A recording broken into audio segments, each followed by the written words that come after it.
Hello everyone, I'm Judy Zelina and welcome back to the Millcreek Government Channel.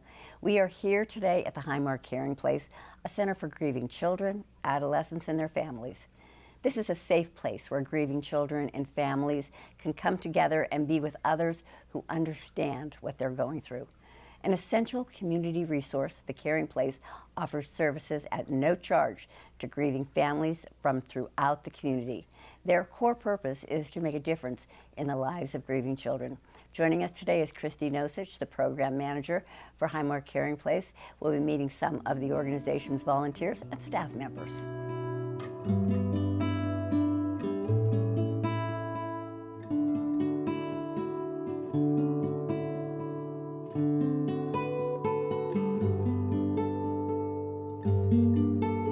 Christy, it is so wonderful to be here at the Caring Place. Thank you. It's been many years since I've been here. Has it really? Mm-hmm. So I'm excited to talk a little bit about what you do here and get to meet the people that make it all work. I'm so happy to have you. We're glad to have you here and to see our place and to meet all of our staff. Christy, for our viewers, I'm sure many of them have heard the Highmark Caring Place. Can you tell them exactly what is it exactly that you do here? Right, so we provide support groups for children and families after the death of a loved one. It's a free service. You do not need to have Highmark Caring Place insurance for us. And you come down, we join you together with other families so that you can find support among your peers. And how lucky are we that we have you right here in Erie in our own backyard. How did that come about? Well, we started 25 years ago in Pittsburgh, okay, believe it or not, using Mr. Rogers as one of our primary people that helped start this program. He was an intricate part in starting our program. And after years of being down at the Caring Place, Highmark was obviously in Erie. It was a logical move for us to move here. There were grieving families in Erie, and so we have now been here for 21 years in Erie. And how long have you been with the organization? 15 years. 15 years? 15 years, yep. Almost from the beginning. Yeah, almost from the beginning, mm-hmm. Yes. I've been here for a while. And on an average, in a week, how many children do you see? Oh gosh. I mean, we have hundreds. Because I know there's a need. My right. point is I want our viewers to realize that there really is a need right. for what you do. It may not have touched their lives yet, but you never know when something's going to happen. Am I correct? Sure. And it's interesting you say that because typically at the Caring Place, people hear about us, but they're not sure until they really need us. Exactly. Right. So we do family groups all year round, mm-hmm. And so this past year we've served, gosh, at least 80 families, I would say, just this past year, just from Erie. Oh my goodness. How do people find out about you? I mean, can I just call here or do I have to be referred to the Caring Place? How does that work? Right, so you don't need to be referred. Certainly you can tell people about the Caring Place, but in order to be a part of our program, you just give us a call. You talk to Davina Paisley, who's our office coordinator. She'll take some information down, and then at that point, we will have you speak with the family services coordinator to hear about our program. Okay, and I know that you put a lot of your time and love and everything in this place, but it wouldn't work if it wasn't for volunteers and staff members. Am I correct? Right. Volunteers are the heart of our program. Okay. We only have 7 staff here, so we could not possibly run this program without our volunteers. Well, I am looking forward to meeting some staff members. We're actually going to be talking with them one-on-one, finding out what they do. So you're going to know everything that goes on behind the scenes at the Caring Place. And also, I'm excited, we have a volunteer joining us, and she's been with the Caring Place for a while, so we get to hear her story too. So Christy, thank you for inviting us here, and I'm looking forward to meeting everyone. Thank you. We're glad to have you.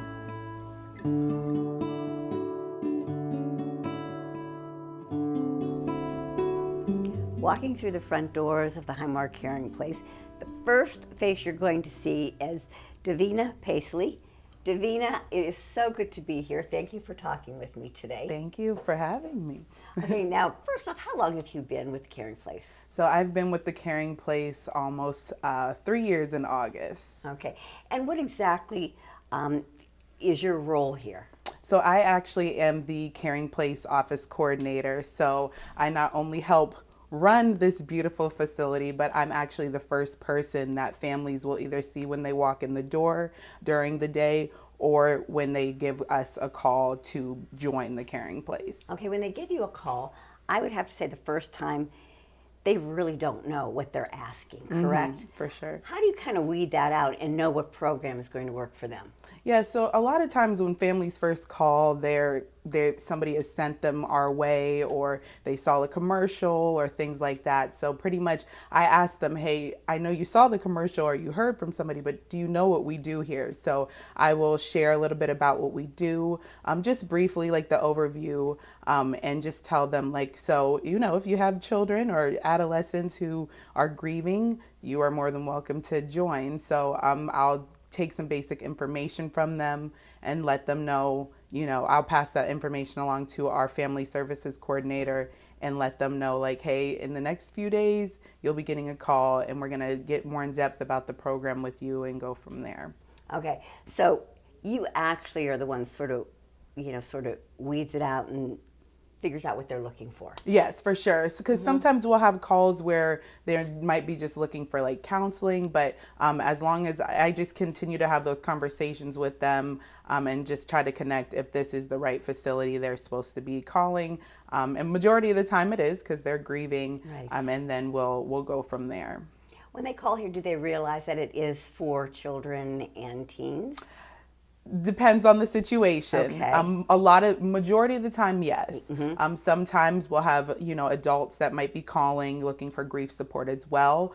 I will inform them we may not be able to support you at our facility, but our grief support team is very good at helping with other facilities that might be good for just adults. I bet it must be so rewarding because you probably see so many, I'm going to call them success stories, where you're able to help the young ones get through their process of grieving, correct? Yes, for sure. And me being a huge people person, when I even first found out about the Caring Place, is like, I want to be a part of this program, like seeing the lives change and helping to during that grieving and that healing process for so many children and youth. It's a beautiful thing to see. Well, I'll tell you one thing. It was so nice meeting you. And just look at that smile. Thank you. You are so welcoming. Thank you. This place has, again, so many wonderful staff members and volunteers. So thank you so much for all that you do. You're welcome. Thank you.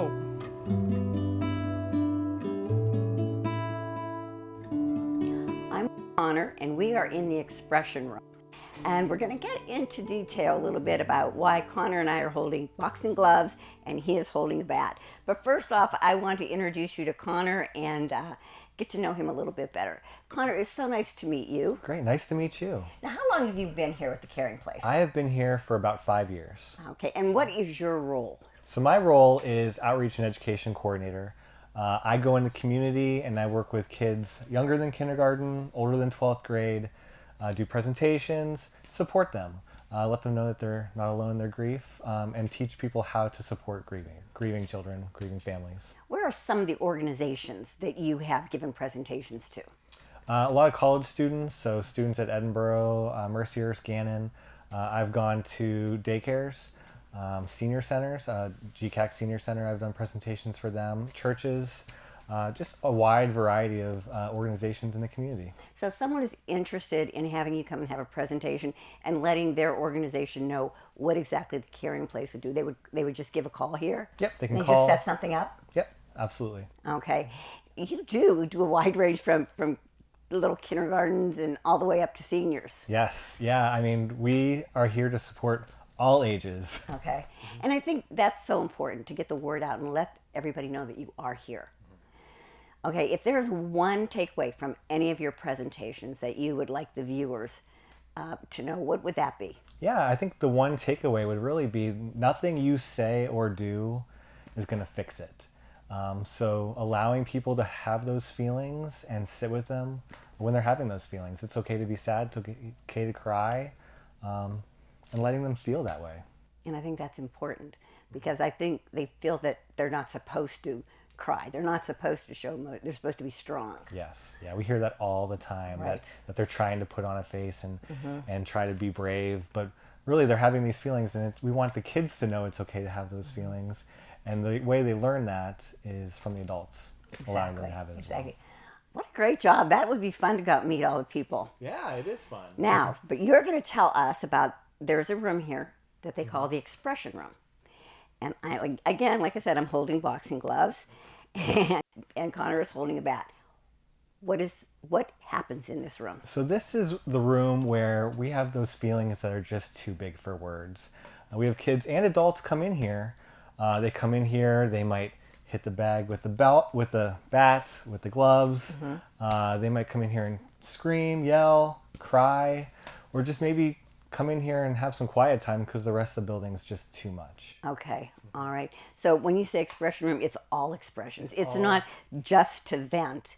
It's actually maybe even to reflect. Yes, yeah, it's one. To calm down. We have one kid or one adult in here at a time. This isn't like a royal rumble in this room, but we. That's good. Right, even though we have the mat and the padded Right. walls, but we come in here and we have kids come in here and they pound on the bag for a minute or two and let those feelings out, and they tell us, like, what's going on, bud? I'm just so mad because mom didn't let me have another piece of pizza.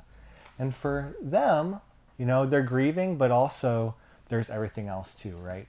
It's my girlfriend broke up with me, or I didn't do well on a math test today, or my mom took my cell phone away.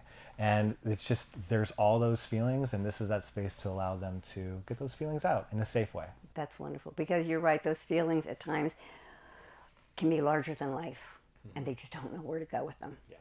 So we are so glad you're here. This is an interesting room. I know I visited before many, many years ago, and I think it's a great story, great way for the people coming here to get rid of those feelings. Absolutely. All right. Yes. Thank you. Thank you.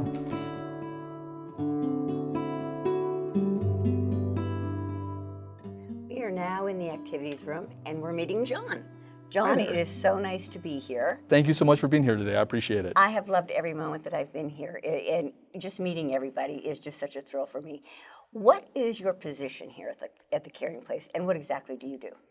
So my role is the school services coordinator. Okay. So primarily, I'm actually not in this building. I service about 150 different schools right now between Erie County and the surrounding counties, going in and doing professional development trainings with teachers and principals. I go in and do classroom presentations from kindergarten all the way to seniors in high school. And I can also go into schools and do groups, just like the groups we do here at the Caring Place. But we're able to have it right there in the buildings for some of our kids who can't travel in because of distance, or sometimes it's just difficult to get here. So when you do presentations, okay, they would probably all be different for the different group. For teachers, Sure. are you giving them tips on things to look for and be aware of in some of the students that have had recent loss? Sure. So one of the things we know is that teachers have many grieving kids in their classrooms, and they may just not know that that's going on. And so giving them just some tips about what to look for, what that grieving child in the classroom, what they might be doing, what they might be saying. The other question I get all the time is, what do I say? I have a child in my class and they just had a grandparent that died and I don't know what to say. So just giving them some language and some things that they can say, sometimes even some things maybe to avoid saying in those situations. Okay, and even when you're talking then with students, when you give a talk to the students, you're sort of honing in and trying to weed out the ones that may need your services and haven't come forth?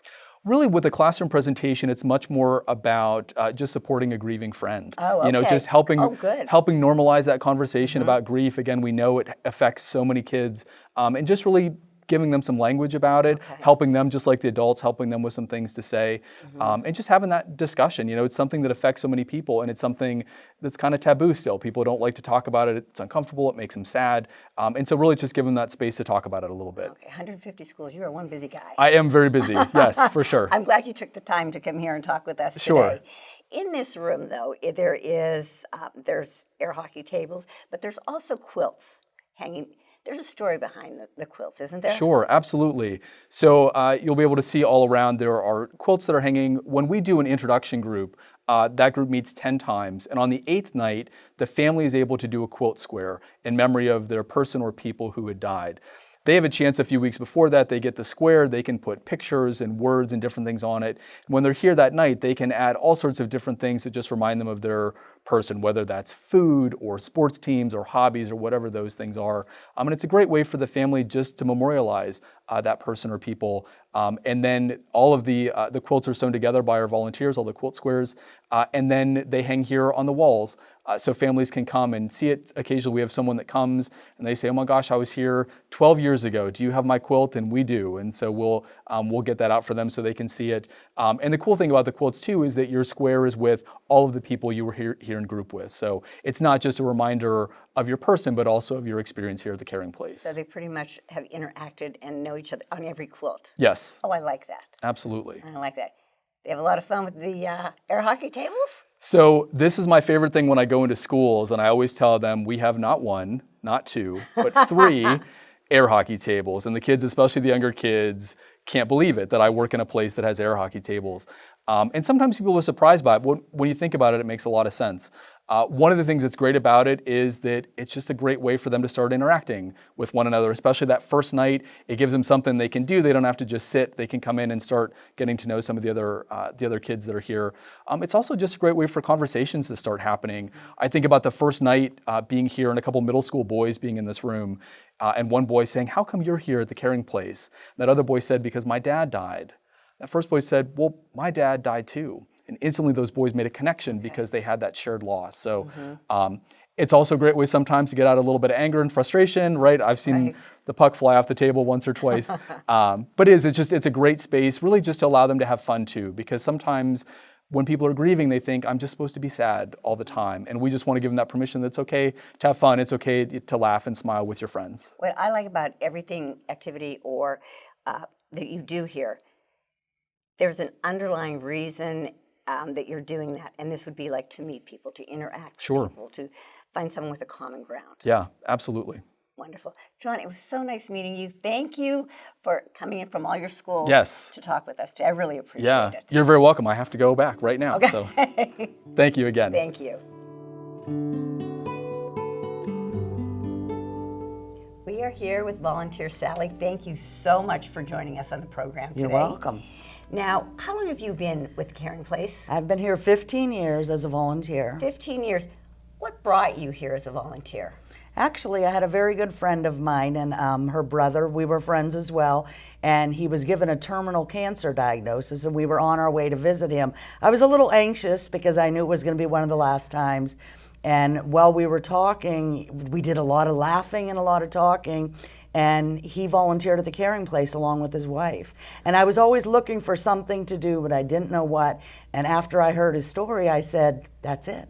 I'm going to do that. And I actually ended up starting my training the week he died. Did you really? Oh my goodness, that is so inspiring. Yeah. And you've been here 15 years. Mm-hmm. Now, what area do you specifically work in one area? Yeah, I've worked in different areas, but I kind of found my niche with the teen group. Okay. So I usually work with the teen group in the group sessions. Okay, what would be a typical evening here with the teen group? Normally we start off with food in the forum and the families arrive and they can play air hockey and things like that. Then we come into group for an hour. We usually start off by asking them how their week went. And then we do some type of an activity where they can talk about things as they go. I can give you a quick example if you'd like. I would love that. Okay, so for feelings, we talk about different feelings they felt during their grief process. And we all talk about it, we brainstorm, and then we do a sand bottle thing where they take 6 or 7 of their biggest feelings and associate a color with the feelings. And then whichever feeling they felt the most, let's say it's sadness, they would take a color to represent that and they would put it in the sand bottle using that the most. Okay. And then after they make their sand bottles, they present them to the rest of the group and tell them why they put the colors they did. And it's interesting just to see the heads nodding as they're talking. Because they're all relating to this. Sure. And that's one of the fascinating things, I think, is a lot of times people will say, oh, I understand, but they truly don't understand. You're right. But they're with a group of kids that do understand. Exactly. So it's really great to see. What are some of the other activities that you have for them that help them get through these feelings? We do candles where they kind of memorialize their person, Okay. and they put sayings and things about them into a candle. We do memory boxes where they design a box. They can keep keepsakes in it that they've had. We do a lot of different things. An important thing is they can pass if they don't want to talk. And sometimes in the beginning they'll do that, but oftentimes as we go along, they don't pass and they share their feelings. One of the things I learned when I volunteered is that a lot of people will say, oh, I could never do that. I would just cry all the time. And you really don't. In the beginning, they come in, they can hardly talk, even say the name of the person who died. And then as the time goes on, there's a lot of laughter and sharing of stories.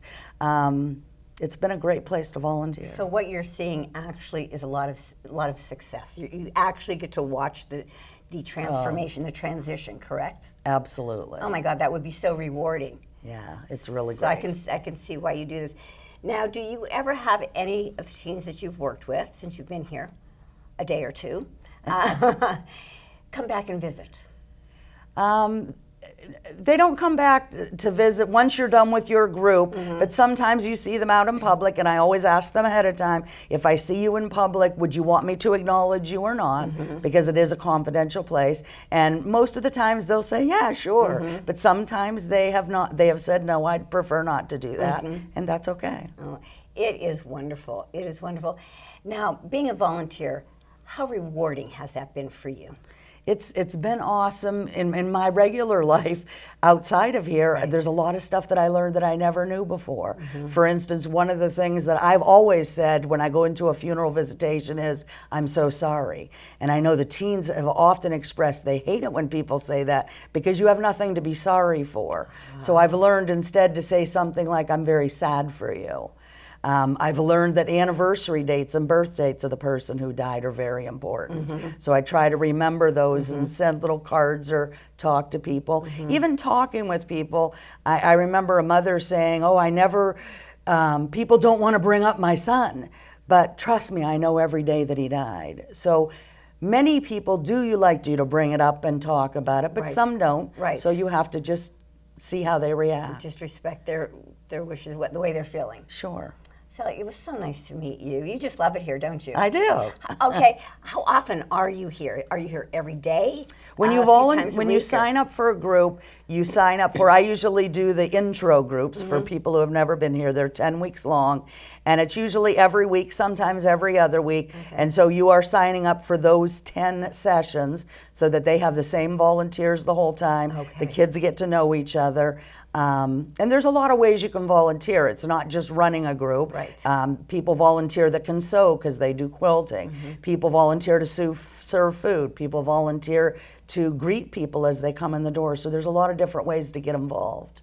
Because they will find something for anybody that comes here, correct? Sure. And you'll never feel so appreciated. They appreciate you so much. Aw, Sally, it was so nice meeting you. Thank you for all that you do here. I really appreciate it. And I'm sure all the people we've come in contact with appreciate you too. Thank you. Thank you.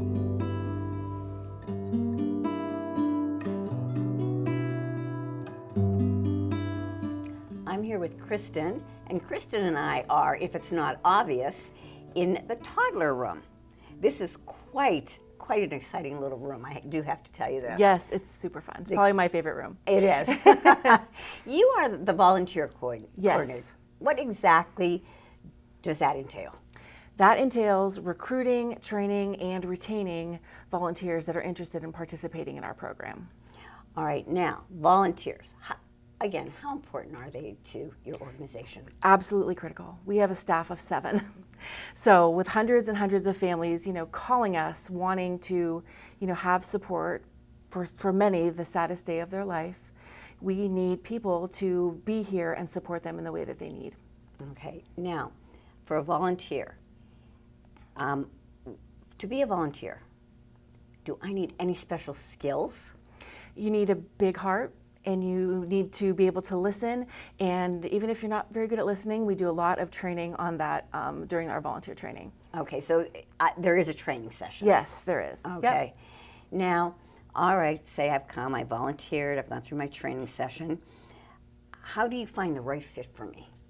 Well, what we do is throughout the training process, we kind of find people's, strengths. We also are interested in what they want to do. Do you want to work in the preschool room? Do you want to work with adults? So we take kind of their input with our input and try to place them in the best role. Okay. How long have you been here? 8 years. 8 Yep, years? Absolutely. And so you've probably seen a lot of you have recruited a lot of volunteers. Yes, I have. But I was very blessed that there was a lot to begin with. Okay. So I started with maybe about 160 when I started. And that sounds like a really large number, right? 160 volunteers. Many times when I share that with other volunteer coordinators, I get this gasp of, oh my gosh, we have 12. But the number of families that come to the caring place, 160 is actually not even a good number. We need probably between 200, 225, ideally, to support the families that are coming. Oh, so there is a need. Absolutely. A definite need. Yes. Unfortunately, since the pandemic, we have lost a tremendous amount of volunteers for a variety of reasons. People have moved, people sometimes don't feel comfortable right now, coming into the building. So yes, we're in a desperate need for sure for volunteers. Okay. Now, how many? You're just looking for as many as you can get right now. Yes. Not a specific number or No, anything we, like we that. always need them because the reality is I add 15 and I lose 6. I add, 18, I lose 4 because, I have college students who now are going back home. I have people who are retired and no longer are able to volunteer. So just so many reasons why people kind of are not able to continue. Okay. Now, Kristen, if I decide to volunteer, is there a set amount of hours or days I would have to work? How do you schedule that? We do it based on whatever fits best for your schedule. Okay. I send the dates of the groups months in advance to my volunteers because I know that they have busy lives too. Right. So that they're able to kind of pick, the day that fits best for them and for their life. Okay. You probably have found it so rewarding, haven't you? I have the best job. I'm not kidding. I have the best job because I support the people who support the children and the families that come here. Okay. What can get better than that? Now, I want to talk about this room a little bit. Yes. The toddler room. Do the volunteers come in here and work with them, read to them? Well, we support children from birth until seniors in high school. Okay. So typically in the preschool room, it's little tiny babies to about 4 and 5-year-olds. All right. So it really kind of depends on the kiddos that are in this room. I mean, the reality is, some of it is just being able to support a tiny little 1 or 2 month old so that the Right. mom or dad, can be in their own grief support group. But we know children grieve as early as 6 months old. A 6-month-old cannot verbalize, where is that woman who's been snuggling me and loving me and taking care of me? But they know that people are acting different around them. They just feel that something is different. So they've changed in their eating, changed in their sleeping, changes in their kind of, their little personalities. And that was surprising to me when I first started at the Caring Place. So every age, every platitude in life has different needs in their grieving process? Oh, for sure. For sure. You guys do such a wonderful job here. Really, Thank you so much. Absolute wonderful job. Volunteers, again, like we were saying, they are so important to this organization. They're reaching out. If anybody out there, like Kristen says, the requirement is got to have a big heart. That's it. Big And we heart. will train the rest. Because there are so many here that do need the love that you have to offer, Yes. correct? And Kristen, they would just call here at the Caring Place? Yes, absolutely. They can call our main number, which is 814-871-6868. Okay. Viewers, if anyone's interested, please give them a call. It is a wonderful place here. I'm so glad that we were able to give you a tour and able to meet so many of the staff. Kristen, thank you for joining us. I really appreciate it. An absolute pleasure. Janie and Sandy are joining me in the adult room.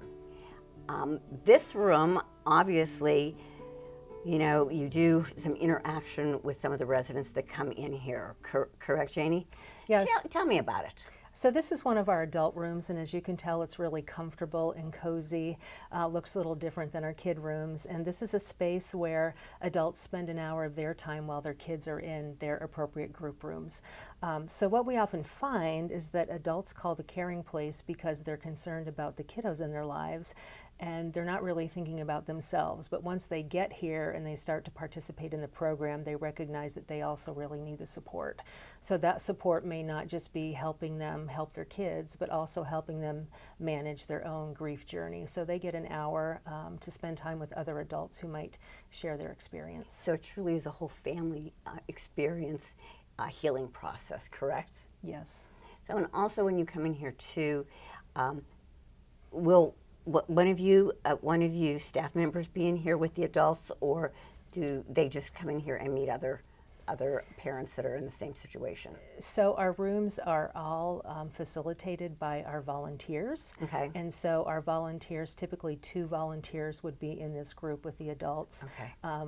Leading the activities and guiding the discussions with those participants. It's got to be interesting, because I'm sure every family has a different story. Very much so. And what we find is that regardless of what their loss type is, their stories are all unique because the families are all unique. So many times they have similarities that we may not expect, and sometimes even though their losses might be similar, their stories are very different. Oh, thank you so much, Janie. My pleasure. Sandy, I understand you are the next step after their initial call to the caring place. Yes. So what exactly, when someone calls you, what exactly are you looking for and how to help them? Sure. So a family will call the caring place sometimes very shortly after their loss, and sometimes many years after their loss. And so each call is unique in that circumstance. And so with that, I'm just helping them learn more about the caring place, learn about what it is that we do, what we can offer their family, how we can support them. I learn a little bit more about them. I learn a little bit more about their kids and their grief. I learn a little bit more about the person that died and how they died. And with that information, we just kind of do an assessment on whether, coming to the caring place would be the most beneficial for them. If they have other needs that maybe they would need a referral for. Some families are willing and wanting to come right away to our peer support group. Right. And they just learn what it is we can do. And I also help them with words, about telling their kids about their person, and helping them understand that the things that they're experiencing, the things that they're seeing with themselves and their kids are really normal, and just helping them with a lot of their initial questions that they have about, what do they do next. So basically, you just kind of assess, and like we said, it's sort of like puzzle pieces. You kind of put it all together and see, make it all work. Yeah, absolutely. You guys do a wonderful job. I'm so glad that you're here. This caring place is just amazing, absolutely amazing, and we have met some wonderful, amazing staff members. Thank you for joining us today. Thank you so much. Yeah, thank you. You're welcome.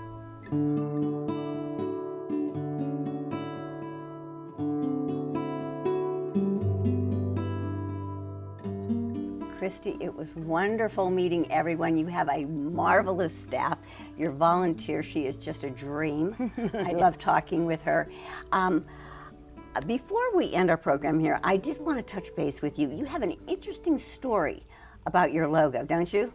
We do, yeah. It was from the beginning when we had a young child who came to the caring place because his brother died. And he drew a broken heart. And in the crack of the broken heart, he wrote his brother's name, and he said that my heart's broken because my brother died. And as he was coming to the caring place, he realized that he was getting some support, right, from the volunteers, from his peers, and he took that picture back out and he drew a butterfly. A butterfly is a sign of hope. And he said to the volunteer, I now have hope that my heart is not always going to hurt so much since I've been coming to the caring place. Yeah, that little boy was 8 years old at the time. He is now a volunteer at the caring place. Oh my gosh, what a wonderful story. Yeah. Absolutely wonderful. That's why I wanted to share it, because I knew it was something special. Yeah, to the place here. Yeah, it was really special. But anyhow, well, again, thank you for inviting us here. I just absolutely loved it. Again, remind our viewers how important are volunteers to your organization. Yeah, we're in desperate need of volunteers. Our volunteers are the heart of the program. There's no possible way that we can meet the demand of our families. Families are calling us ever since COVID. Our numbers are up, families need to be here, and we need the volunteers. We have some volunteers that are doing multiple groups right now because we don't have enough volunteers, so we desperately need them. Well, thank you so much for inviting us. Viewers, if you want to volunteer, please give them a call. Christy and her staff will find a place for you, not to worry about that. So again, thank you for having us here. Thank you, Judy.